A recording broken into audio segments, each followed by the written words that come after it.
Buying your first home in Seattle in 2026 feels impossible until someone actually walks you through the math. I'm going to do that right now, step by step, the exact process I walk every first-time buyer through, and I've updated every single number for today's rate environment. If you've been sitting on the sidelines wondering where you can actually do this, stay with me to the end, because by the time this video is over, you're going to know exactly where you stand.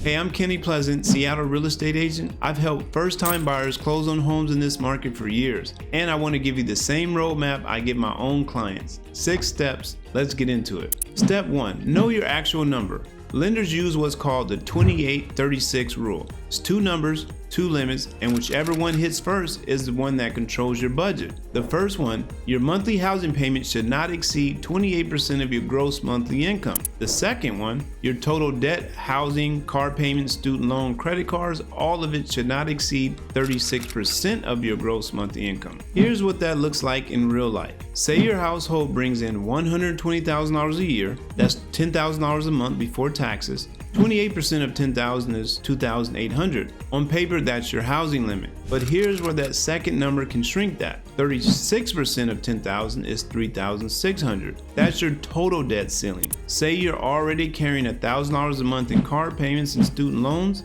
Subtract that from $3,600 and you've got $2,600 left for housing. Now your budget isn't $2,800, it's $2,600. The 36% rule just became the one that's controlling your approval. That $200 difference matters more than you know. At today's rates, every $200 in monthly payment is roughly $33,000 in purchasing power. Step 2, get pre-approved, not pre-qualified. There's a real difference and it matters enormously in Seattle's market. Pre-qualification is a lender taking your word for your income and debts and giving you a ballpark number. It takes 10 minutes and means almost nothing to a seller. Pre-approval means the lender has actually verified your income, pulled your credit, and reviewed your documents. It takes a few days and tells the seller you are a real buyer. In a market where good homes still move fast, showing up without a pre-approval letter is like showing up to make an offer with no proof you can close. Get the pre-approval first before you tour a single home. And while we're here, your credit score matters more than you might think. Most lenders still want to see a 620 or above.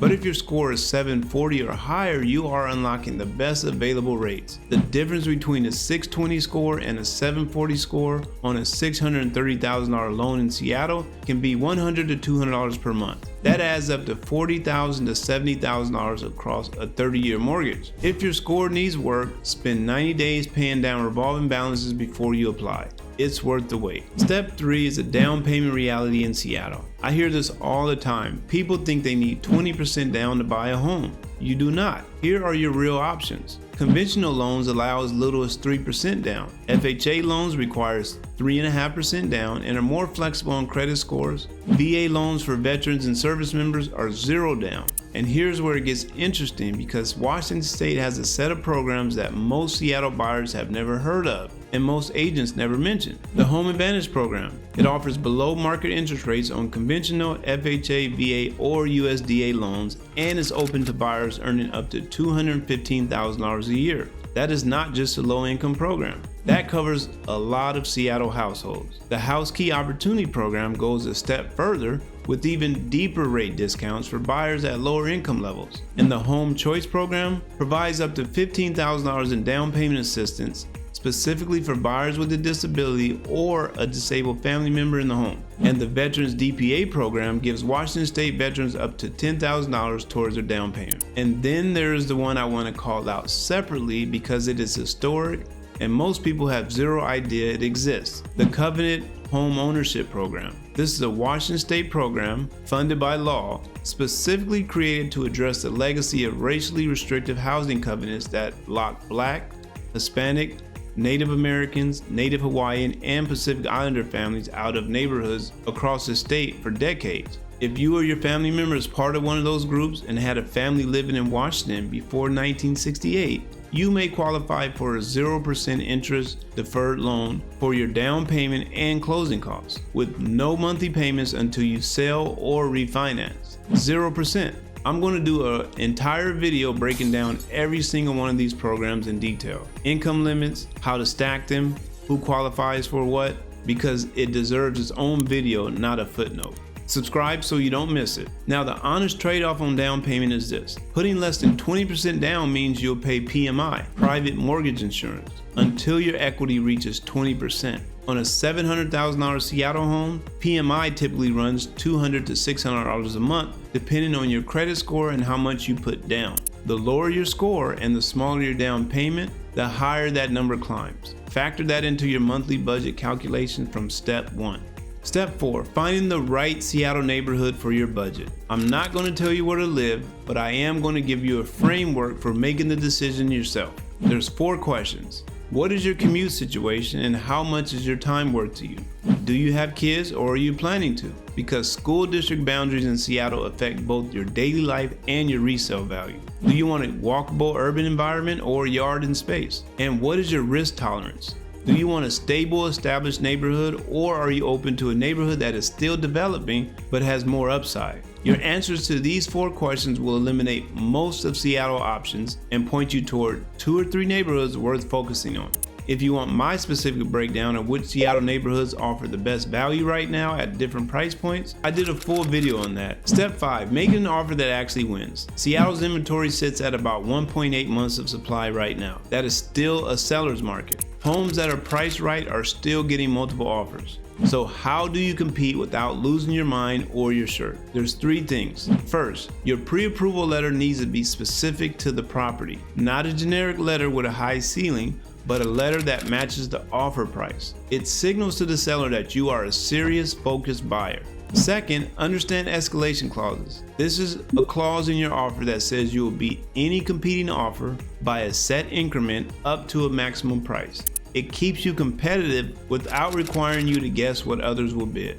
And third, be thoughtful about inspection contingencies. I never suggest waiving your inspection, but how you structure it matters. A pre-inspection before you offer or a shorter inspection window can make your offer more attractive without giving up your protection. Step 6, what happens after your offer is accepted? This is where first-time buyers often get blindsided because nobody prepared them for the 30 to 45 days between acceptance and keys in hand. Here's what happens. Your lender orders an appraisal to confirm the home is worth what you agreed to pay. You conduct your inspection and negotiate any repairs or credits. You go through underwriting, the lender's final review of your complete file. Then you do a final walkthrough, usually within 24 hours before closing. And then you sign a significant amount of paperwork and get your keys. 2 things to be ready for. Do not make any large purchases or open new credit accounts between offer acceptance and closing. Lenders re-pull your credit right before closing, and a new car payment has killed more than one deal at the finish line.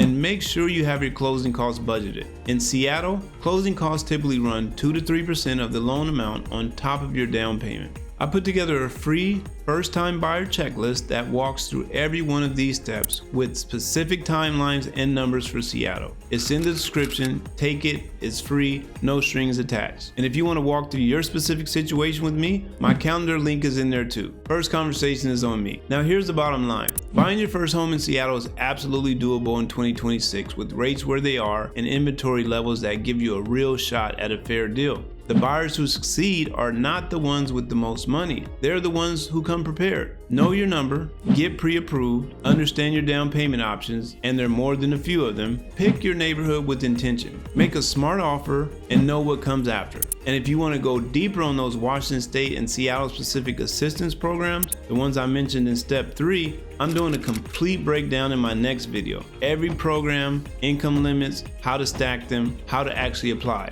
That video is coming next week, so hit subscribe right now if you don't want to miss it. If this video helped you, hit like as well. Drop a comment below and tell me, what is the one part of the buying process that has felt most confusing or overwhelming to you? Hope to hear from you and see you on the next one.